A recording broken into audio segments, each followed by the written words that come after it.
second matchup of the night on Saturday will be Ravens and Tennessee Titans with a big upset over the Patriots, of course. And now Mike Vrabel's going to take the boys into Baltimore. It's going to be another hostile environment for him. This is going to be another big test, and I think it's much tougher than the test he faced last week. And it's going to be something. I'm trying to look up the spread right now. I just had it. I believe it's floating around 10 points. So, but while I do that, what pops out at you when you look at the Titans and the Ravens matchup? We'll also go over some stats from the Titans from last game. But tell me some stuff. Go ahead. All right, so what pops off the page for the Titans is just how dominant Derrick Henry really is. Right. Seems like nobody wants to tackle him. The one thing also about this offense is that I didn't realize how good the Titans' offensive line is. They were playing very, very well. It's a nice good unit, yeah. Ryan Tannehill last week against the Patriots. There's Patriots' strength, as we all know, this is pass defense. He only had 79 yards passing. He had a touchdown pass that threw an interception. However, but he puts them in position to win, and that's exactly what he did. He made a lot of great throws he iced the game with that 3rd and 8 throw to the third string tight end. Still bothers me, but we'll get into that another time. What a play it was. It was glorious. But, yeah. However, what a body throw. Yeah.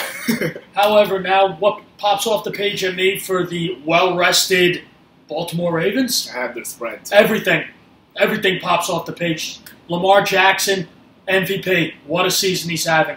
Mark Ingram, I have to check the injury report. We have to see how his calf is doing. Let me see if I can get anything on that. I'm going to say he's got to be in there. No? I think he's in there. I got some stuff. What are they saying? Okay, Mark Andrews was limited in practice, but he should be able to suit up. And let's see, Ingram, they said to not practice if they're feeling tightness. So he might not be. It's a calf, so I'm not 100% sure. Looks like Gus Edwards going to be busy. Well, here's the thing with this. I think that Ingram's going to man up and play. He's a tough guy. Unless if it's really that bad of an injury, I don't want to risk him. Yeah. But here's the thing, though, and let's talk about this logically. Do you think the Ravens can still win if Ingram doesn't suit up? Do you think it makes it harder? Do you think the Titans have a better chance? I mean, of course they have a better chance, I would say. But how do you think... Okay, let's talk about this. What's the difference with Ingram playing and Ingram not playing? How many point difference do you consider that? A touchdown. Oh, I would say less, honestly. I was thinking more like 3 or 4 points. I mean, he's a playmaker for them. He's a big part of their offense. But listen, I think Lamar Jackson will figure it out. You take away. Here's the thing: Mark Ingram can't play. You know what? Lamar Jackson will just make it up with his legs. And then Edwards and Hill and stuff. They'll be just fine. I think with this game, they gotta watch out for Hollywood Brown. They gotta watch out for Andrews. Andrews is limited. He's gonna play. That's a problem. But I think the one thing is you got to worry about this Ravens defense. It's a lot better than people want to talk about. Yeah, I have some numbers. Go ahead. Let's hear it. So the Ravens' defense, their points allowed, they are ranked. What are they? Oh boy. Okay, they're ranked 3rd. There we go. Sorry, everyone. Ravens are ranked 3rd, 17.6 points a game. Against the rush, they're stout. They give up just 93 yards, and that's also 3rd amongst playoff teams. And this was counting last week, though, so I'd have to revise that. And right now, it's actually 1st because the Eagles and Saints have been eliminated. And then you look at the pass defense, the secondary's 4th. They give up just 207 yards a game. So the Ravens' defense is stout across the board. But the Patriots' defense was a tall order, too. But here's the thing. I don't think that the Titans are going to be able to play how they did against you guys and get the win. It's going to have to be a lot differently. You're going to have to see a lot more plays in the passing game. Like 76 passing yards is not going to get it done against Baltimore. It just isn't. No. And rushing for 200, yes, that can get it done. But you cannot throw for under 100 yards and expect to beat the Baltimore Ravens. That's just not going to happen. And the Titans' defense, they played well. They did, as you would know, and not even joking, they did. 98 yards rushing they gave up. That's great. And then they gave up just over 200 yards passing. That's nothing. So they're going to have to repeat that effort against Baltimore, but that's easier said than done. The Ravens come at you in waves. The Titans, their rush defense gives up 105 yards a game, which isn't too bad. It's respectable. Their pass defense is actually very problematic. It gives up over 250 yards a game during the regular season. So I looked for the Ravens to get some chunk plays in the passing game potentially to set up the runs. I think they're going to see them throwing more than you would think. And I think an X factor for Baltimore is, I don't know why I'm going to say this, but Willie Snead. That's it. You know what? You know what? And Gus Edwards. You know why I'll say that?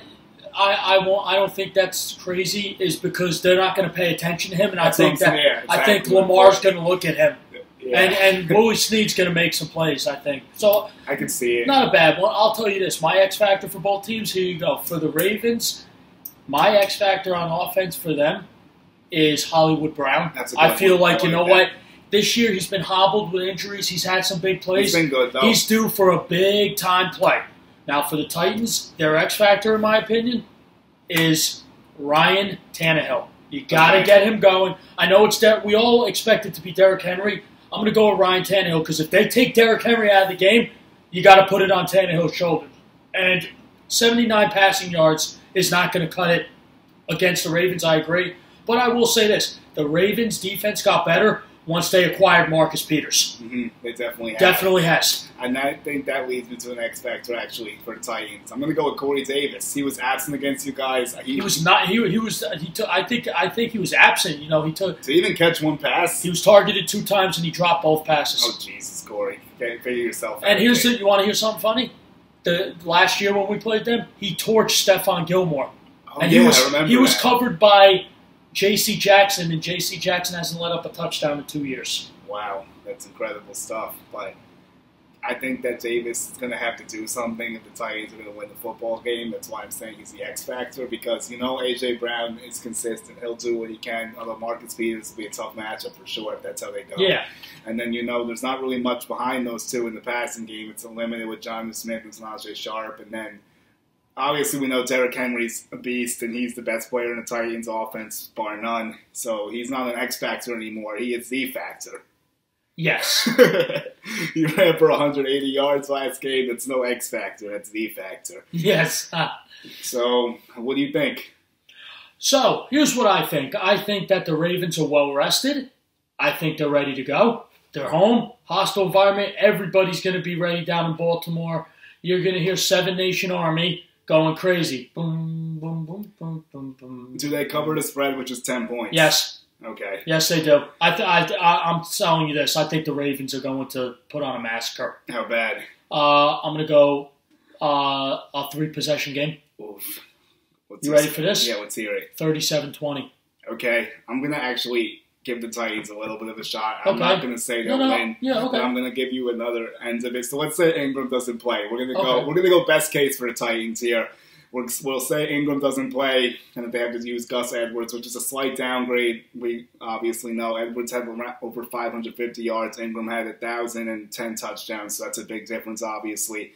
But here's the thing, though. Tennessee doesn't have enough still, like we've talked about off the air and on the air.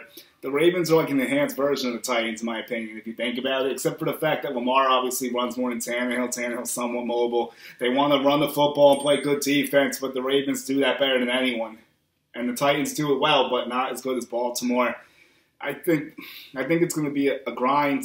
I think Ravens get 28, Titans get 20, and I think they barely cover the spread. I think the Titans will hang for a little while, but Baltimore, just like I said with San Francisco, in the fourth quarter, you're going to see them wear them out. Yep. They're just going to burn them down.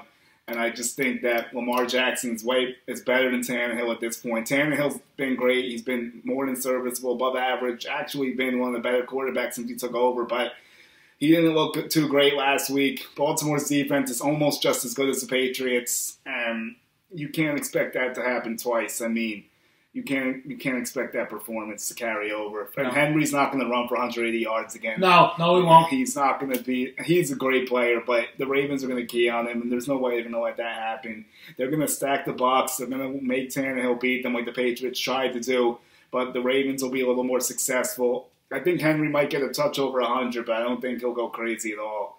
I agree with you. I don't think he's going to have a big day like he did in Foxborough. I think that they're going to key on him. They're going to stack the box, and this time he's not going to do much.